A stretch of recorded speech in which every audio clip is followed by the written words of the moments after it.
Hello, Mr. Shewer. Greg Peterson calling. Hi, how are you? Good, thank you. I bring greetings from Ernest Lorsch, who I talked with just the other day. Yes, I understand. How did your path intersect with Ernest? Oh, that's very easy. We lived in the same apartment house when we were teenagers, when we were 16, 17 years old. And the rest is history. We were friends. We were drafted together, or I should say we were about to be drafted, and we said, okay, we're ready, take us a few weeks early. And then we spent our army life together, and we're still friends. We were both infantry riflemen in Fort McClellan, Alabama. And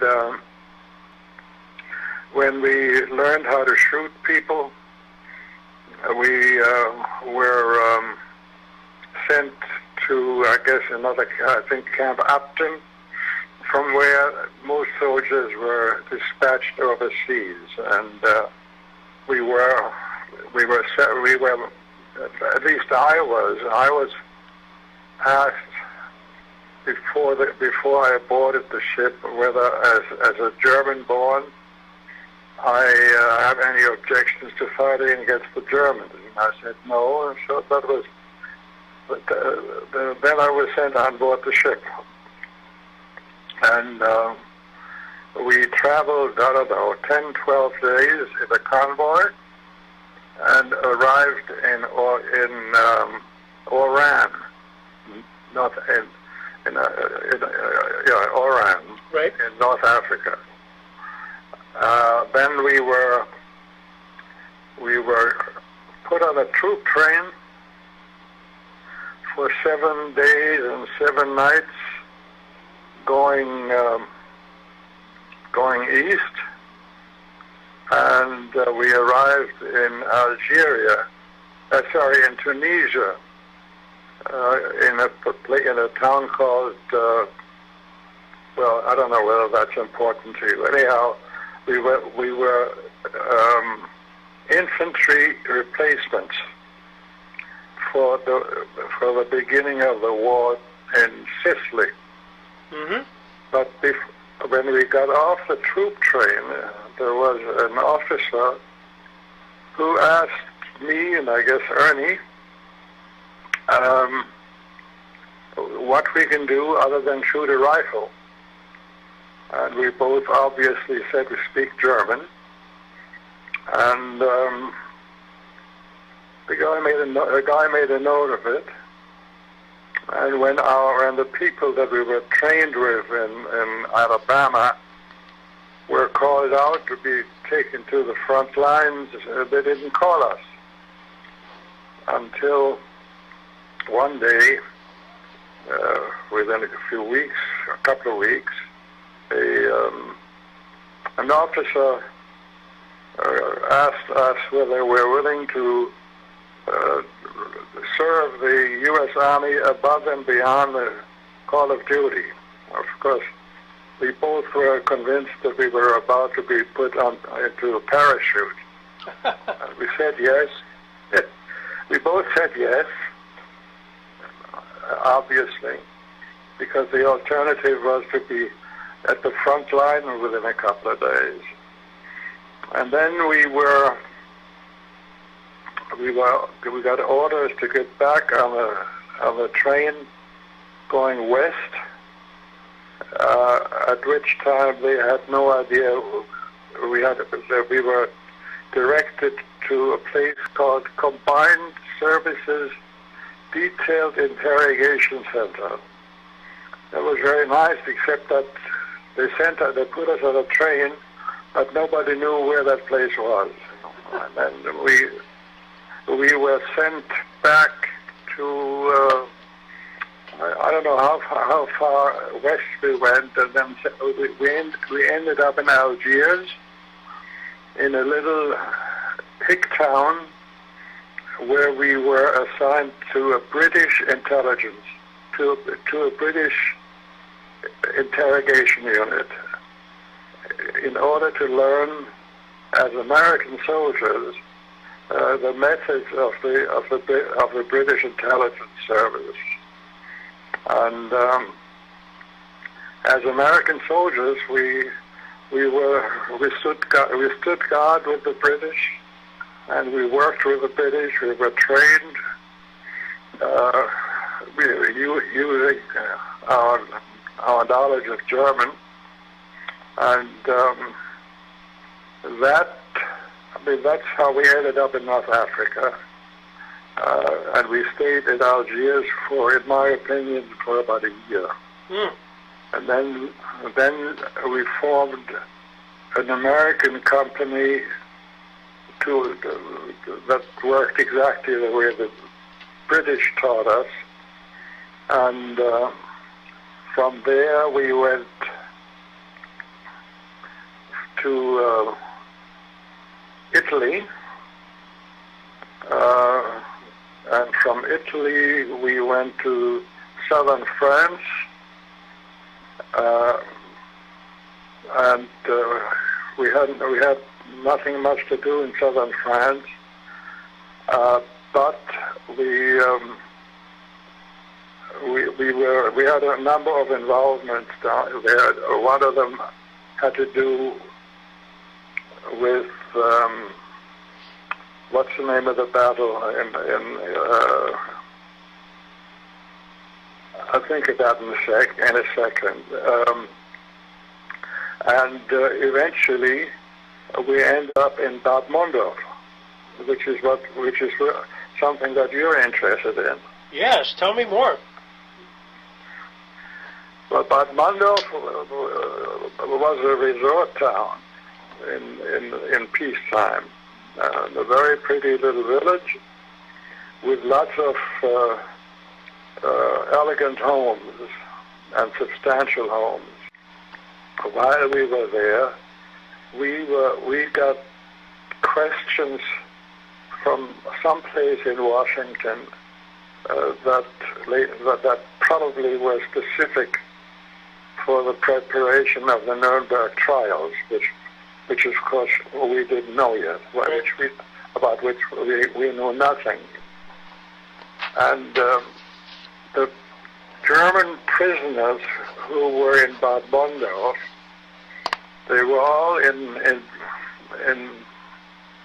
villas or in substantial homes, which our technicians equipped with microphones in each room, and the prisoners who came were all very high-level graduates of the German government.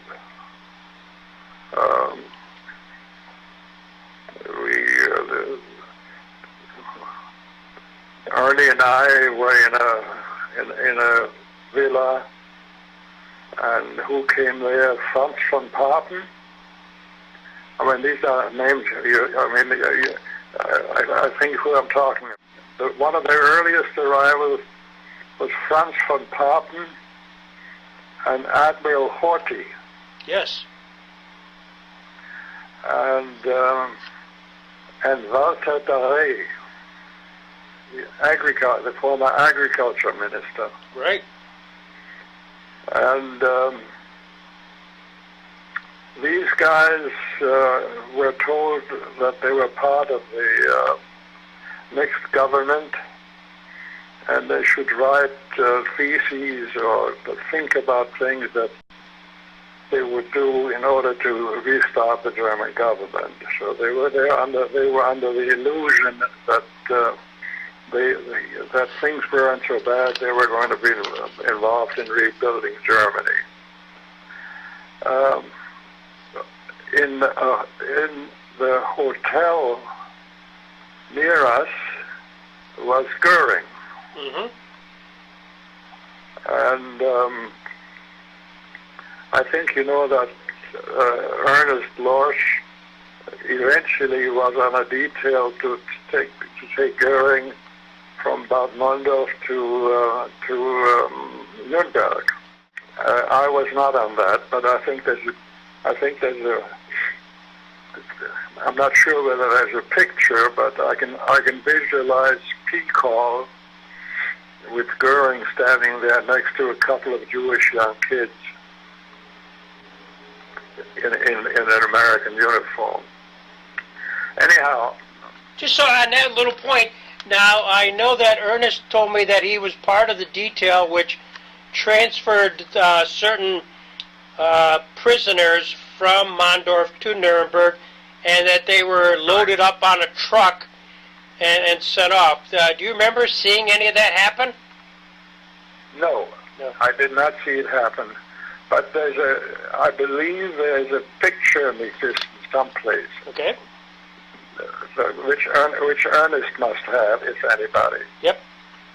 And I think it is Goering sitting on some doorsteps and Ernie sitting next to him. I remember the picture, but I don't own it. I never owned it. Yep. And in Bad Mondorf, going back to Bad Mondorf, in one villa was Admiral Dönitz. I don't have to explain who Admiral Dönitz is. No, I'm good there, yep. And Goering was in the hotel, very carefully guarded. I never got to see him. Mm-hmm. And I don't remember how long we stayed there, but after some time, suddenly we rushed into another villa, and the technicians put microphones in, and that villa was designed for Rudolf Hess. Oh, really? Yeah. But Hess, if I remember correctly, was only there for maybe a couple of days, and then he was taken away. Mm-hmm. Sort of, these are the headlines that I can talk to you about. It's fantastic. At Mondorf, what was your role there? We were in a group where we had recording equipment. I mean, big platters, and our job was, and we had earphones over our ears, and our job was to listen to the conversation amongst the prisoners. And when we heard something that we thought was interesting, we recorded it. And so there was technical equipment in the villas, secret listening devices, and you would be off someplace listening to what they were saying to gather intelligence? To gather intelligence. This was one of the things that we learned from the British,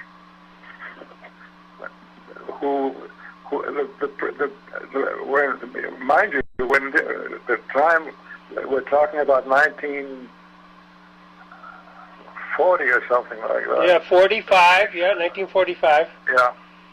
Yeah. The British had already tiny little microphones that they could display, and people couldn't find them. Much advanced over what the American intelligence was able to do. And so we learned, the concept of what we were doing was complicated. But for example, we had an idea of where the American attack might go, like maybe Marseille. So obviously we wanted to know what's going on in Marseille. And a call was put out to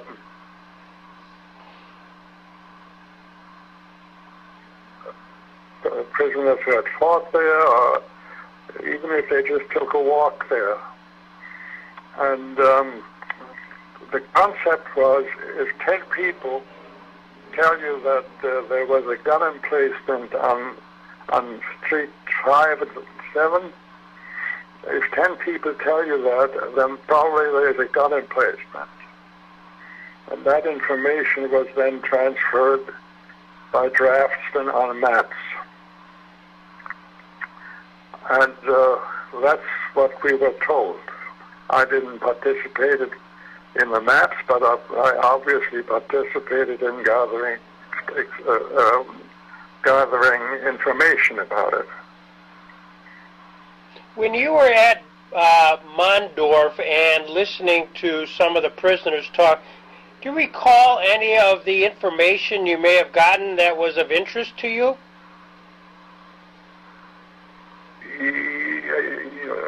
Yes, I mean, of interest. Many. But the most important one was the moment we reported that we were taken off the job, and they brought in people who obviously knew what can be done with heavy water. Well, you know what heavy water is, I would imagine. Why don't you tell it? Just give me another idea of that.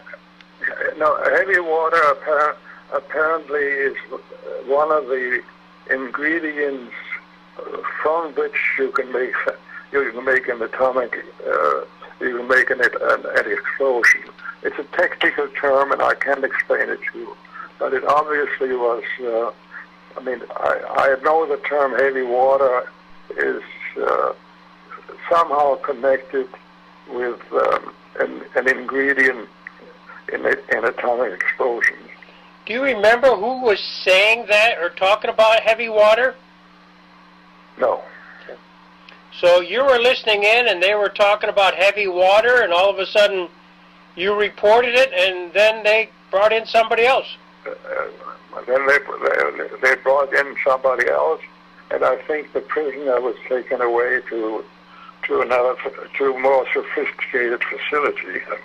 You know, you have to understand the comedy that these guys were living in these villas where they were guarded by a bunch of 20-year-old Jewish kids who were refugees from Germany.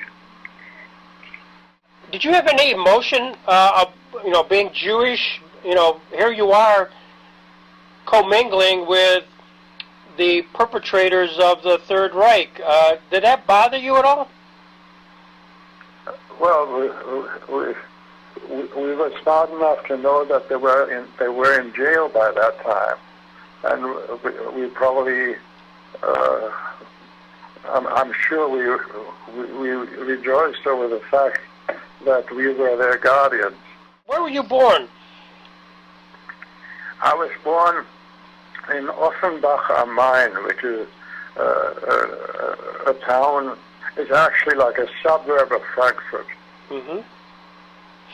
Do you remember growing up seeing some of the Nazi demonstrations or any of the rallies? Was that part of your early learning? Definitely. The most outstanding of them is the fact that I came home from school with a friend of mine to Offenbach, and we saw a commotion on the street, and what it was our synagogue burning, and it was November 10th. And when I came home, my father had been taken away. He was in a concentration camp. Well, that was the worst of it. But of course, there were other incidents. I was 15 when I got to the United States. Now, Ernest had lost his dad through the same time period at Kristallnacht. Is that correct? Yes. Yes. That's right. And what happened to your father? My father we had visas to leave and go to the United States, and so did he.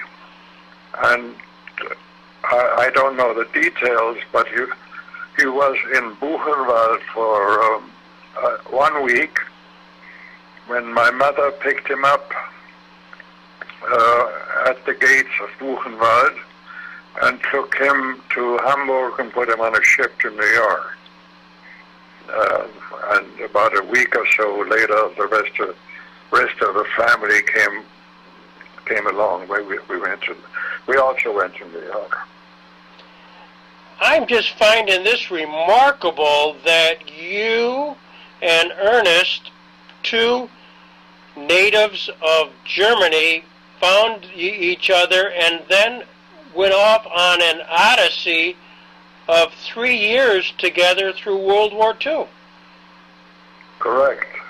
We were together, I'm sure, every day. Whatever experience he had, I had. I mean, he probably interviewed other people than I did, but we were in the same unit, and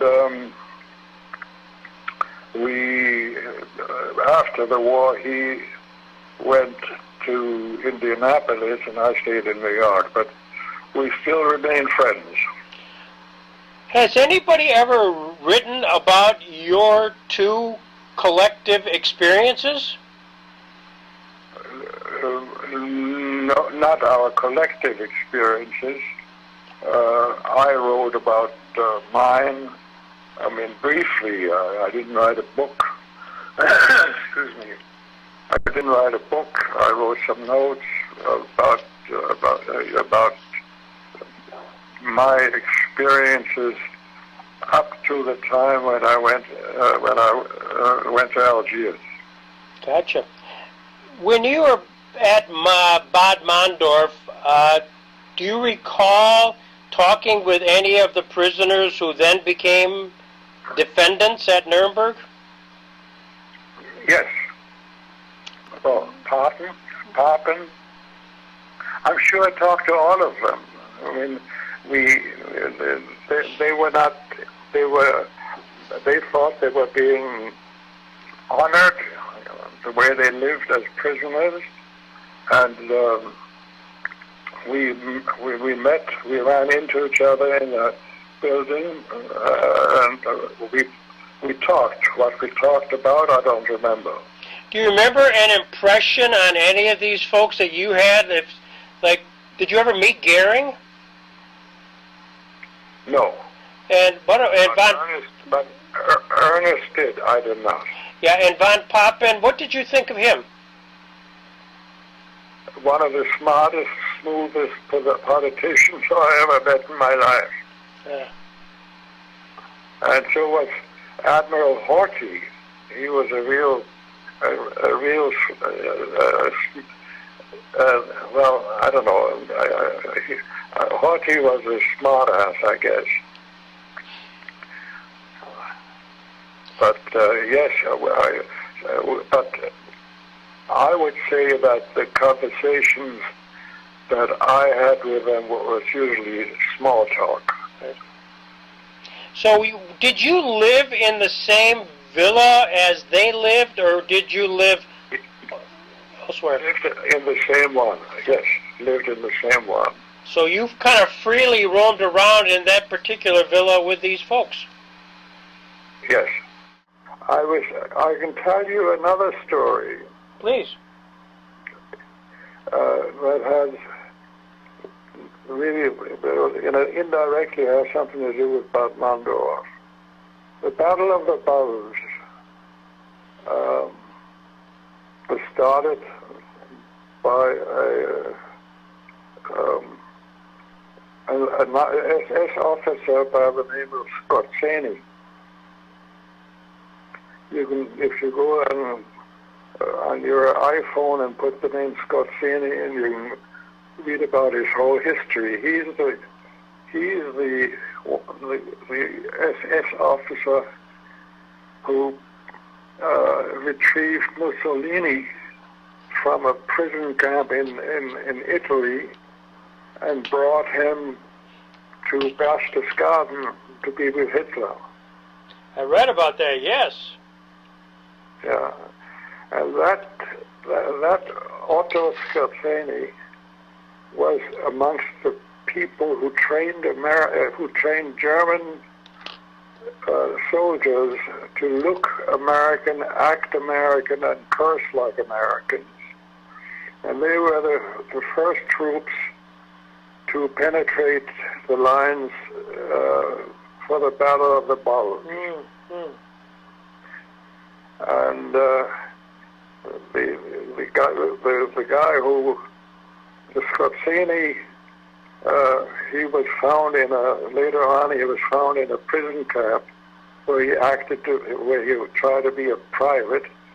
He ended up in our unit too, but this was not Bad Mondorf. That was later on when the war was over in Germany. Right. I saw him we were in a prisoner of war camp where we were also interrogating people and listening to them. And he was there, and I think he turned. He started working for the American side, and I saw him in an American uniform while I was still in Germany, where he was transported by an American driver in an American officer's uniform.